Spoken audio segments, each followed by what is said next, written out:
Nope. Nope. Nothing there.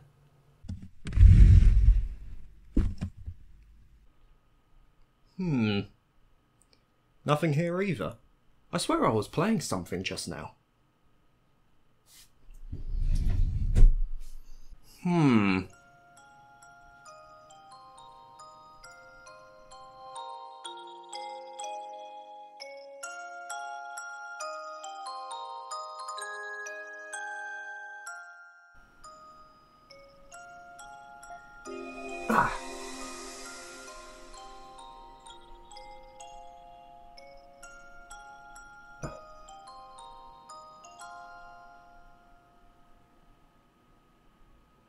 Oh yeah.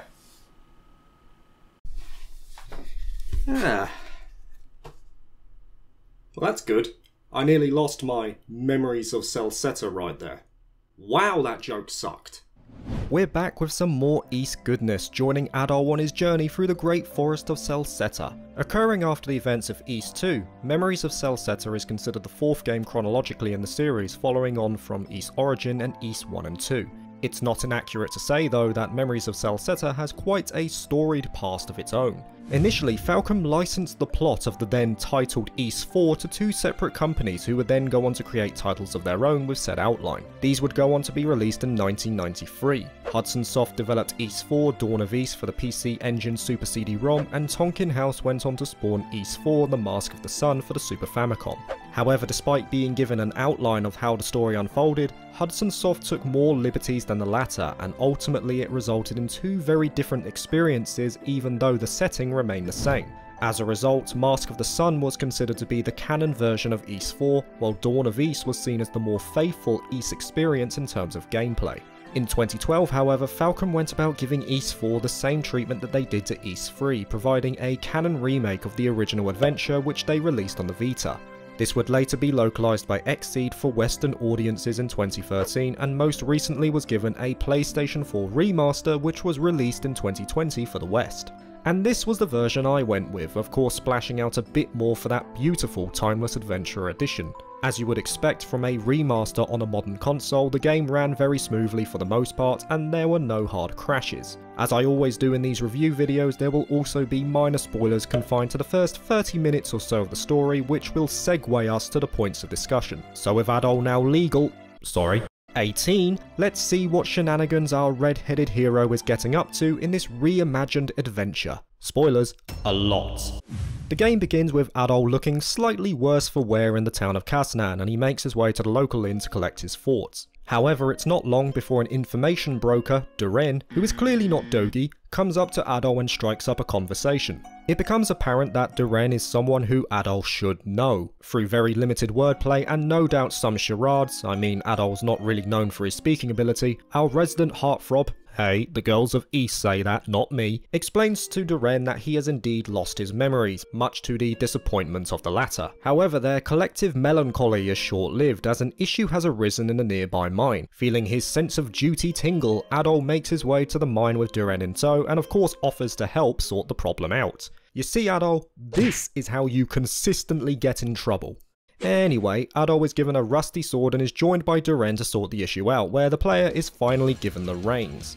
Now if you've played East 8, you'll notice that the gameplay is very similar, and I mean very similar. It borrows from the system introduced in East 7, allowing a player to freely move around with up to 3 characters while actively controlling one of them. The other 2 will be subject to the will of AI, and it's admittedly not the greatest. There are many times when the characters get stuck or run in random directions, but it's nothing game breaking. The player can also switch between active party members to capitalize on enemy weaknesses. Like East 8, each character has a weapon type that they are proficient in, which falls into one of 3 archetypes, Slash, Pierce, or Strike. Depending on the type of enemy, you'll have to switch your characters on the fly to home in on those weaknesses, lest you deal damage that a toddler would be disappointed in. As for gameplay itself, the player can freely move around their active character, and they're given the ability to dodge, guard, attack, and use skills. If you dodge or guard at the right time, you'll also go into a flash dodge, flash guard state, where you'll get some temporary bonuses in combat. It's a simple enough formula formula for an action RPG, but it's something that Ys games consistently deliver on, and it's no different here. Combat is fast, fluid, and you can customize each character in a way where you can string together some neat combos. I wouldn't say it's as polished as Ys VIII, but it's still enjoyable. One thing I did struggle to get used to though was the fixed camera. I know that the older Ys titles all had fixed camera angles as well, but damn it, when I have this type of gameplay, I feel like I need to be able to control the camera. The only freedom you get to move your point of view is a zoom in, zoom out option, but the rest of the handiwork is left to the game's discretion. It was easy enough to get used to, and it worked well enough most of the time. However, I couldn't help but feel that the further I got into the game, the more the camera got in my way, especially against the later bosses where you're frantically moving about the arena. It was as if the camera couldn't keep up with the action. I also had an issue with some of the larger enemies and their seeming sudden movements. Since I was playing on the highest difficulty, a simple smack from one of these beasts would end my game if I wasn't careful. The problem isn't that the enemies hit hard, challenge is good. My issue is that some of these foes can turn on a dime without any warning. Also, if you happen to, say, flash dodge a move, you can still get hit by the shockwaves from the resulting attack once your invincibility runs out. It felt like a little blemish on what was mostly a well-optimized battle system. But I didn't mind that too much. It taught me to be careful, to be patient, and... oh, hello, Kana. Okay, so this is my biggest issue with the combat. There is a major imbalance between melee and ranged characters in this game. This is how I see it. If you have a character who has the advantage of range, you need to give them some sort of handicap so that the player doesn't just default to them in every situation. Falcom did this on their latest iterations of ARPG-centric games. Tokyo Xanadu had ranged characters, but they were limited by slower combos or SP gauges, and Ys VIII had Hummel for example, but his combos were not only slower, but they incorporated some melee elements if you wanted the higher damage. Memories of Celceta does not have that. There is literally no disadvantage to using Kana. She's fast, she's got some of the most damaging abilities in the game, and if you combine that with the reinforcing of weapons, you can make a one-woman army in no time. You see, as you make your way through the game, you'll collect ore, beast materials, and plant materials. Some of these can be used at specific vendors to buff your items, and depending on the material you reinforce with, the chosen item will get some boosts to certain parameters. For example, certain gemstones will increase the chance that your weapon may inflict a status effect like poison or paralysis. There's no doubt you don't really need to do this, the base weapons you get periodically throughout the game are more than sufficient, but the option is there for you. Overall though, it's Ys combat, it's gonna be good regardless. I can't deny there are some flaws with it which are ironed out in Ys VIII, but it's still what you would expect from the pioneers of the action role-playing game.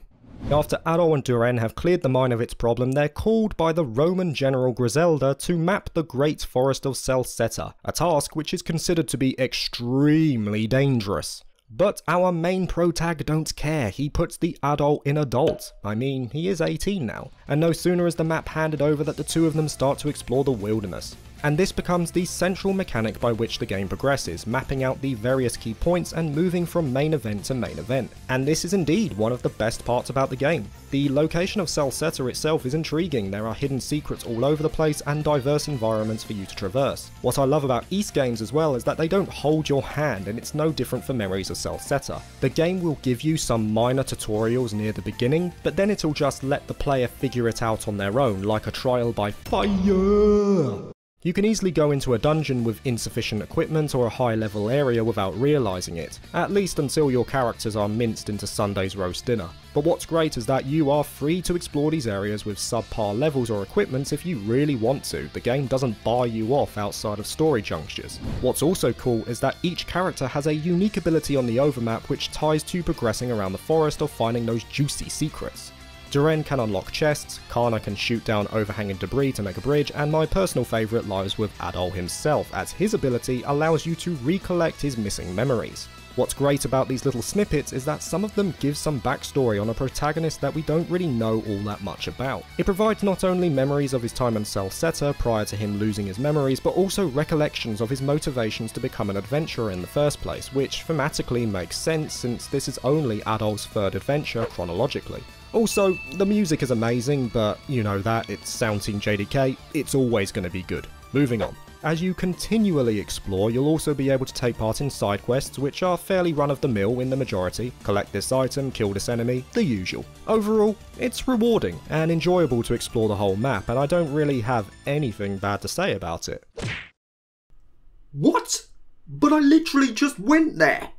Well, maybe one part. As you're travelling around, you'll find these warp stones which, as the name suggests, will warp you to previously visited monuments. The issue is that you cannot use stones that don't have the same colour. So there is a bit of backtracking to do here, but as annoying as that can be, I feel the game needs it, because it's very short.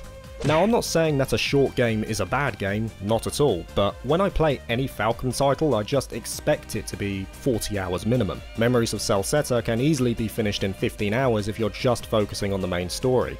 It took me about 27 hours all said and done, and that was after doing all the side quests, mapping the forest to completion, and an optional boss. But oddly enough, I think the compactness of this journey really works in its favour because the pacing is very good. Every event moves on to something different, there's no filler in between. It always felt like there was a new mystery to solve or a couple of questions that sprouted from the answer you just discovered. Even though the story itself is fairly basic, I found myself engrossed with it because the pace was so well done. Not to mention as well that should you wish to do a replay through, it's not going to be taking up too much of your time.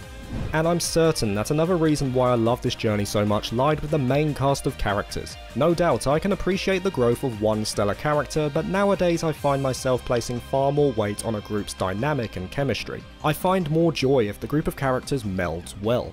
And there's no doubt that the cast of characters in Memories of Celceta mixes like chips and gravy. Trust me, it's good. There's nothing groundbreaking in terms of character tropes, but they work really well together. There's banter, support, and dependence upon one another, and I found myself laughing audibly at some of these interactions. The moments between Duren and Kalilika in particular really stand out to me. I loved every character, and that's not an easy thing to do. However, though the main cast are great, I can't say the same about the villains. They are pretty shallow for lack of a better word.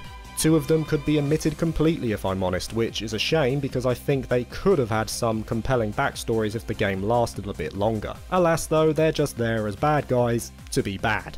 That's literally their story arc, it doesn't really meld into anything. Even the main villain is lackluster in my book, but maybe I'm just too spoiled on trails by this point. Honestly though, that's a minor gripe, and that's ultimately what it comes down to, a collection of minor gripes on another solid Ys title. Memories of Celceta is what you would expect from the Ys franchise. Enjoyable combat, a compelling adventure, and hours of fun. It's not on the level of the likes of Ys VIII or Ovenfelgana in my book, but it's still one of the best experiences you can have in an action role-playing game. If you have a PlayStation 4 like me, I have no qualms recommending this one, and all I can say to you is buy the game and go forth, adventurer.